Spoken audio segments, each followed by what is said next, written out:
Sobat UMKM, bertemu lagi bareng Kia di UMKM Go Digital. Pada episode kali ini, Kia akan ajak sobat untuk berkunjung ke gerai UMKM yang menjual produk-produk beku tapi laku. Asik. Pokoknya orang akan cari tahu gimana sih bisa sesukses sekarang dan gimana membuat rezekinya cair padahal kan yang dijual beku. Aduh, bingung kan? Daripada kebingungan, langsung aja yuk kita ke sana.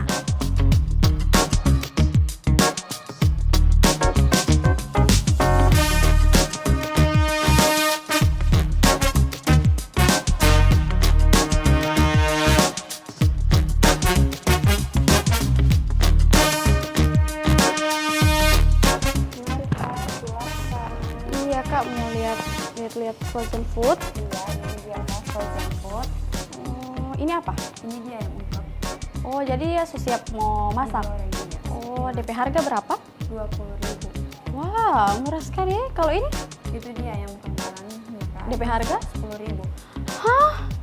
Dapat dua begini? Iya. 10.000? Iya. Wah, ini murah sekali. Kak mau ketemu owner boleh? Bisa Kak, nanti saya mau datang ke owner. Kita lihat-lihat dulu di dalam. Oke. Iya. Mari Kak. Ya.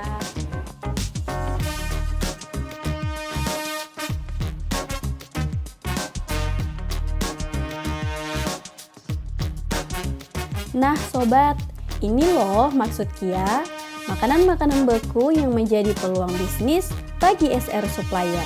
Mengingat di tengah tren fast food atau makanan serba cepat, produk-produk seperti inilah yang dicari banyak orang termasuk saya. Praktis, higienis, dan so pasti tahan untuk penyimpanan yang agak lama.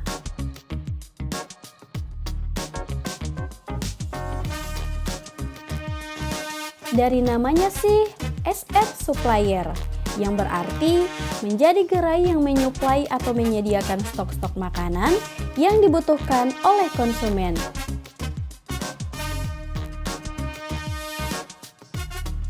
Mulai dari daging ayam, nugget dalam berbagai macam takaran, sosis, kentang goreng, bahan dimsum, bakso, bahan burger, sampai daging ikan tuna juga ada.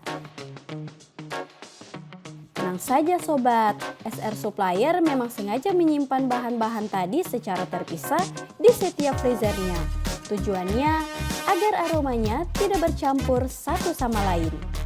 Tapi bagaimana ya cara mengelola dan apa cerita di balik nama SR Supplier ini?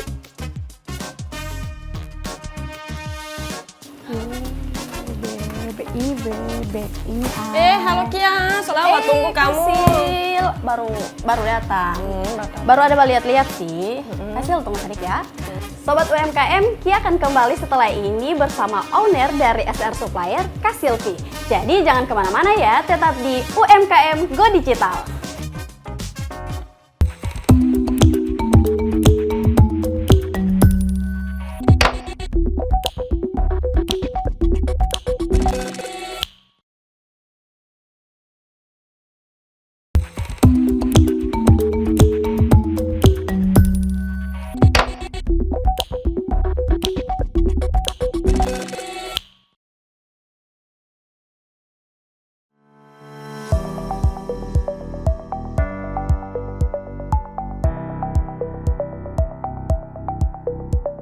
Kasil, bagaimana sih DP cerita bisa membangun bisnis ini dan kenapa Kasil memilih menjual produk makanan-makanan beku? Makanan beku.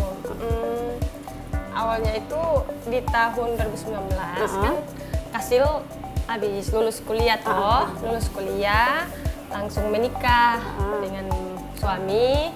Dan saat itu memang suami juga latar belakang teknik sipil, Kasil perawat.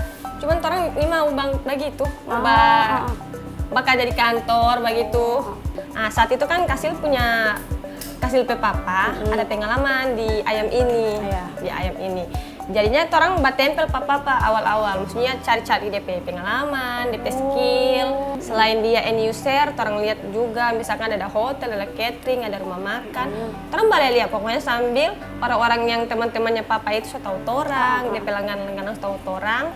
Akhirnya orang memutuskan, oh kayaknya orang bukan mau teruskan papa pe usaha, Iya. tapi orang mau bangun sama dia papa pe usaha. Karena ini kan papa so 50 tahun, artinya kan performa so kurang, so agak semua tua toh, dah gitu, semua lansia. Jadi orang putuskan untuk mari Jo, orang so bangun ini usaha. Mengembangkan Yang usaha papa awalnya yang standar dang, belum ada digital marketing, online apa segala macam. Belum dipasarkan. Belum dipasarkan, cuman sekedar potong ayam kon dia bawa Jual di pasar aja. begitu, dikasih pasar memakan. Akhirnya orang dua so kembangkan begitu dang. Pokoknya orang so pukul rata semua itu. Pokoknya dikembangkan lagi dari usahanya orang iya, tua. Jadi bahan beku begini. Dikembangkan lagi. Kembangkan. Kak, baru kenapa DP nama SR Supplier? Apa ada filosofi di balik nama itu? Oh iya, ada lah pasti. Soalnya kan saat itu pas orang bangun ini usaha, nah saat itu kan Kasil sementara hamil, belum ada anak, belum ada Alam dan Ruhi. Jadi saat itu orang pakai orang penama sendiri, Kasil penama, dengan Pak itu penama. Oh jadi Kasil kan Silvi dan suami kan Rahmat, jadi Sergio. Orang Supplier. kan orang pikir juga kalau misalkan mau kasih nama anak begitu, anak kan mau jadi 1, 2, 3 barentetan. Artinya kan jangan sampai ada baku mangiri dan iki apa cuman tika ke nama yang di usaha, ada tidak ada ini bagian. Jadi yang jelas orang nama Jo supaya orang tua yang merintis. Ya jadi begitu. Orang pakai nama SR. Awal orang merintis itu Kia, orang kan awalnya ini nggak utang di bank. Pokoknya orang memang pure karena karamat itu kan DP orang tua meninggal dua-dua. Jadi dapat warisan begitu, dapat warisan, DP papa tinggalkan sapi dan rumah. Orang jual tuh sapi, yo. Orang jual tuh sapi berapa ekor, orang memodal akan di ayam ini. Orang memodal akan. Nah, pas 2020 Covid itu pokoknya lagi krisis saat itu ekonomi juga Iya. Semua orang Semua pasti orang, survive bertahan hidup biarpun misalkan cuma makan telur penting so makan. Jadi tidak kepikiran di situ orang mau makan yang enak, beli ayam, beli apa sehingga terampe supply and demand itu turun. Begitu turun. Jadinya orang ya subhanallah artinya orang bangkrut. Tidak tak pulang modal, tidak tak pulang untung. Pokoknya terang bangkrut ya. Di tahun 2020 itu? Di 2020. Dia tidak ada modal, tidak ada pulang modal, tidak ada pulang untung. Pokoknya bangkrut. Itu awal terang merintis, terang bangkrut. Baru akhirnya tidak lama kemudian, orang bangun lagi, terang tidak menyerah, terang ambil dari pengalaman karena saat itu Covid mulai reda. mulai reda, mulai habis itu Covid. Orang pindah lagi kontrakan, saat itu kan Kasil masih di rumahnya orang tua toh. Jadi terus pindah kontrakan sama sendiri. Nah, orang pindah sendiri itu dari situ orang survive lebih oke lagi, lebih span lagi. Artinya kan buat orang dua ini tidak ada mama papa yang bantu apa. Nah, di situ orang putar otak no. Bagaimana pokoknya tetap merintis di usaha ini, tapi orang bangun di awal lagi yang DP cara atau mekanisme yang baru lagi. Akhirnya sudah awalnya cuma beli freezer yang kecil Kia, cuma yang begini dong, cuma satu pintu begini, kurang lebih cuma 300 liter begitu saat itu. Baru lama-lama membesar, orang kasih perkenal ke orang-orang, kasih juga banyak teman-teman perawat, karamat juga banyak teman-teman. Jadinya orang-orang so tahu, so berkembang itu usaha. Saat itu orang butuh waktu sekitar 2 tahun lah. Baru orang pindah-pindah Kia.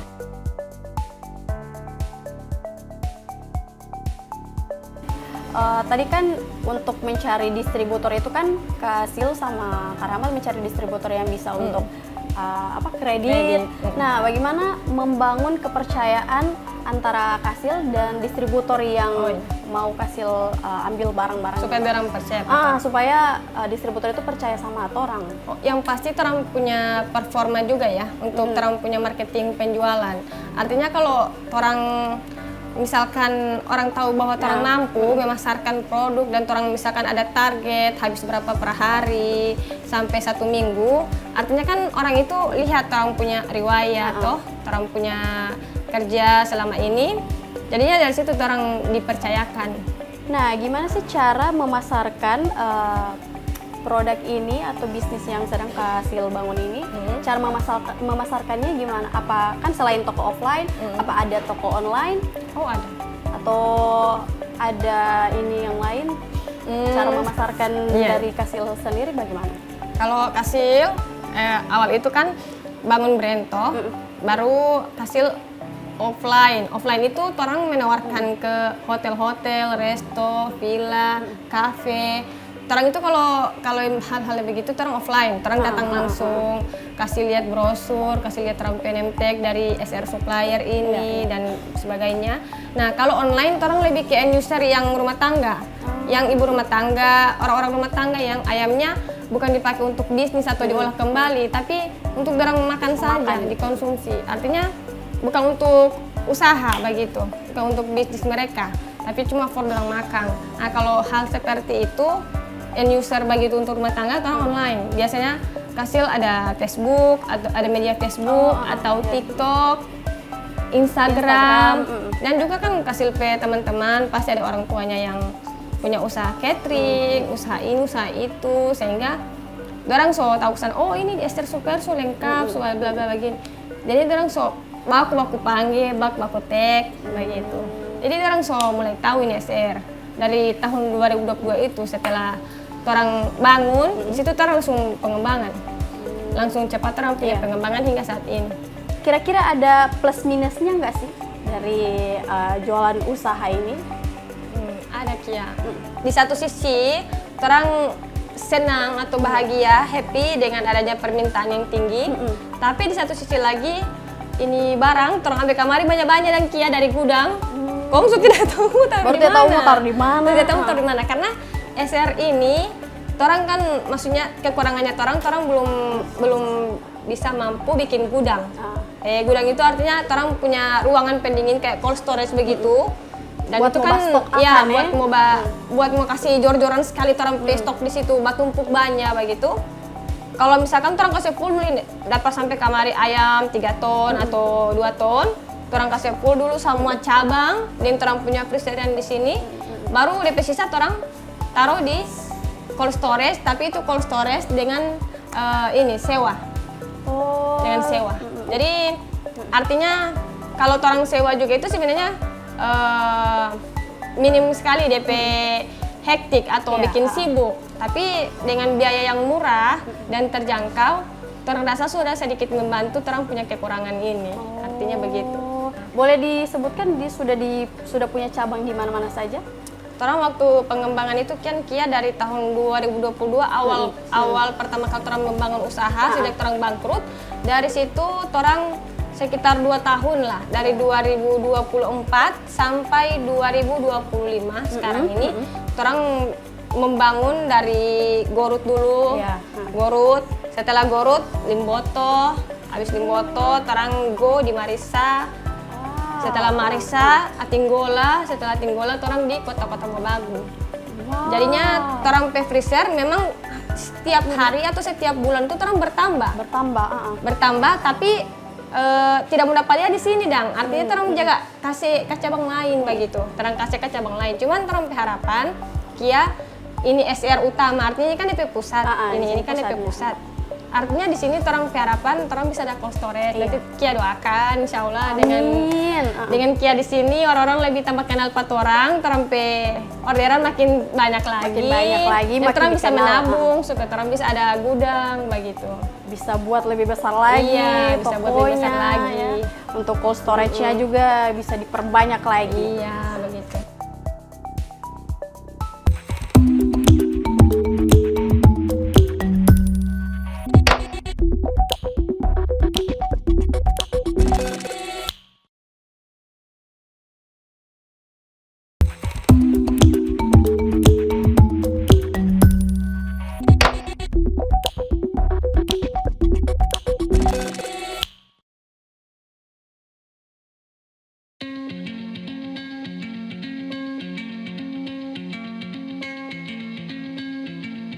Nah, di era sekarang nih Kasil, ini kan seperti yang kita ketahui bahwasanya kita menghadapi era 5.0 di mana media digital itu sangat berpengaruh bagi kehidupan kita.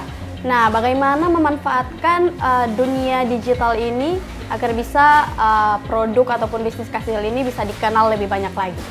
Jadi orang Kia cari kayak di Kota Mobagu kemarin orang cari siapa influence yang ada di Kota Mobagu. Nah, orang temukan ada Kayulinar Kodomi, jadi alhamdulillah bisa kenal beliau. Jadi kan artinya orang ajak orang lokal situ, orang lokal sana itu yang bisa ikut memasarkan juga. Karena kan artinya begini Kia, Kasil orang Gorontalo, buka cabang di Kota Mobagu. Iya. Nah, kalau Kasil yang memasarkan, yang bukan orang Kota Mobagu, nanti pertanyaannya orang Kota Mobagu bilang, "Ih, orang dari mana ini? Siapa ini?" Begitu kan. Tiba-tiba. Iya, siapa tiba-tiba begini bla bla bla. Jadi Kasil ajak collab influencer yang orang lokal situ. Jadi selain ada memakai jasa influencer, ada tim tersendiri juga, ada tim kayak humas atau tim admin yang bisa memasarkan kembali. Orang buat konten pokoknya apa saja, yang tren-tren orang mau bikin begitu. Kasih. Iya. Nah Kak, terus gimana DP presentase pemasaran yang menggunakan media online, menggunakan media digital dengan pemasaran yang ada yang di toko offline? Oh iya.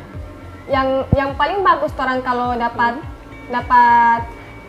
orderan online, orang plus dapat juga database-nya, kontaknya. Orang ke data pribadi berupa WA atau akun Facebook, akun Instagram, akun TikTok. Orang tahu. Beda lagi kalau orang dapat orderan offline. Orang itu orang tidak tahu siapa, lagi mau minta DP nomor. Jadinya kalau Kasil lebih suka sih online. Tapi bukan berarti juga tidak suka offline. Offline itu orang lebih suka itu menjangkau resto-resto, kafe-kafe yang orang datangi langsung DP audiens atau DP pelanggan. Gitu.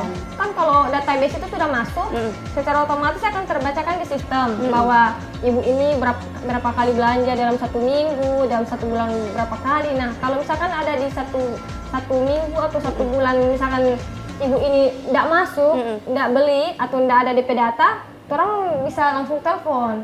Sudah ada beberapa konsumen yang terang telepon, terang tanyakan, Bu ada kendala apa? Artinya orang di situ bikin orang punya pelanggan ini tidak lari kemana-mana dan bisa belanja orang terus begitu. Nah, Kasil, usaha ini kan, bisnis ini kan bukan hanya satu-satunya nih di Gorontalo kan? Pasti ada banyak kompetitor yang membangun usaha yang sama. Bagaimana Kasil mau menyikapi kompetitor-kompetitor yang sama yang menjual produk-produk makanan beku yang ada di Gorontalo? Apakah Kasil mau kasih ada DP promo-promo lah dari ayam atau apa yang membedakan lah dari usaha Kasil sama usaha-usaha dari kompetitor lain biar pelanggan itu tidak mau lari di tempat lain begitu? Oh iya, Kasil tahu ya bahwa bisnis begini orang harus menjaga hubungan baik dengan pelaku usaha yang lain, begitupun dengan pelanggan. Memang mereka itu terang pelawan, kompetitor, tapi dalam dunia bisnis, walaupun dia terang pelawan, orang juga bisa hubungan baik itu gagah, supaya misalkan suatu nanti orang butuh apa bisa saling support kan, kerjasama lah, bisa kerjasama gitu. Ada nggak sih kayak promo-promo yang sering Kasil buat biar bisa menarik lagi lebih banyak pelanggan datang ke sini begitu? Biasa Kasil pakai paket bundling, ada ayam, ada daging, ada buah, ada sayur. Kasih paket-paket 100.000 dapat 6 item, 100.000 dapat 5 item. Begitu. Kasil juga ada salah satu contoh yang paket bundling harganya yang 50.000. Jadi sudah dapat nugget, dapat ayam, dapat udang, pokoknya macam-macam. Artinya supaya pembeli juga itu ada variasi menu atau variasi produk yang bisa dorang jadikan. Oh, ini kita beli cuma 50.000, masa kita mau beli akan ayam semua, kok yang lain tuh tidak Yang lain tidak mendapat beli. Nah, jadi kalau itu kan harga 50.000, DP anak sudah bisa makan nugget, ada DP sos, ada DP ayam, artinya sudah 50.000 sudah dapat semuanya, artinya begitu. Nah, Kasil terakhir nih, ada nggak sih tips dan trik yang bisa Kasil berikan buat para pelaku usaha maupun yang mau memulai ataupun yang sudah memulai usahanya? Oh, iya. Untuk pelaku usaha di luar sana, tetap fokus, tetap konsisten terus ya. Kalau bagi saya sih, saya sendiri kan sama-sama pengusaha, sama-sama pelaku usaha. Iya. Jadi yang sering saya lakukan itu tetap tekuni bisnis ini, fokus di bisnis ini, dan konsisten di bisnis ini. Mau berapapun terompe omset, mau berapapun terompe untung, mau ada dan tidak ada pembeli, pokoknya tetap orang fokus dan konsisten. Lama-lama, seiring berjalannya waktu, nanti orang-orang atau orang punya customer akan tahu orang punya keberadaan sendiri ya, seperti itu.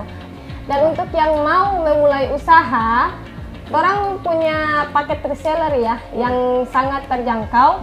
Dengan hanya belanja 1 juta saja, kalian sudah dapat harga grosir di SR Supplier tanpa beli kartonan. Kan artinya begini, kalau mau beli grosir itu kan yang orang-orang tahu harus beli kartonan kan, harus beli banyak harus lah. beli banyak, misalkan bakso sapi, harga per karton isinya 20, bakso atau nugget yang isinya 10, isinya 11, isinya 15. Kalau di SR Supplier, belanja 1 juta rupiah saja sudah dapat semua produk all in ya. Sudah dapat harga grosir, semua harga sudah kita potong, sudah kita diskon dengan 1 juta rupiah saja, begitu. Cuman ya kalian harus sediakan freezer lebih dulu di awal. Nanti kalau belanja produknya geser saja. Kalau begitu saya mau pamit ke belakang Kian ya. Makasih Ya, Kia terima sudah kasih, datang. Di Kasil. Selotoran ketemu lagi.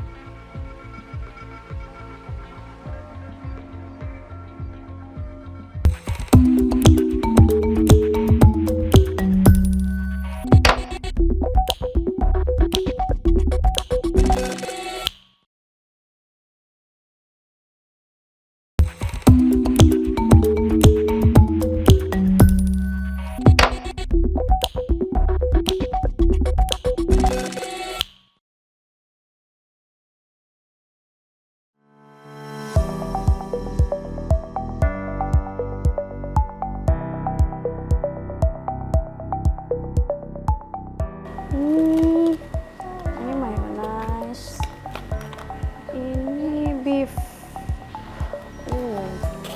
Bingung ini mau pilih yang mana? Sudah, sebalik aja. Ya, sebalik aja. Masih sementara memilih-milih mana yang aku maunya sih semua Kak. Versi rasa iya, ya Allah. Tapi biar semua Olo tidak mau pasti kulkas. Ada nugget ya, nugget. Awal. Ini ya, ini sayap ya, sayap ini. Sayap dengan paha. Kan orang-orang itu ada yang suka sayap, Saya ada suka yang sayap. paha, ada yang suka DP dada. Asik. Ya, semua tidak Kalau aku mau kamari dapat diskon lagi? ya Allah. Boleh diatur ya? Iyalah, sama itu baku atur. Oke, siap. Usah jaim-jaim. Oke sayang ya. Oke, nah Sobat UMKM, ini dia nih salah satu contoh rezeki yang cair lewat makanan yang beku. Kak, terima kasih banyak ya. Aduh, aku senang sekali aku sudah bisa bawa pulang nugget, ayam sama mayonnaise. Terima kasih banyak Kak Silvi. Semoga usahanya semakin lancar lagi. Oke, kasih tunggu ke belakang dulu. Oke, siap. Terima kasih Kak. Nah, Sobat UMKM, Kia pamit dulu ya. Sampai jumpa di episode UMKM Go Digital selanjutnya. UMKM Go Digital, UMKM berkualitas, UMKM naik kelas.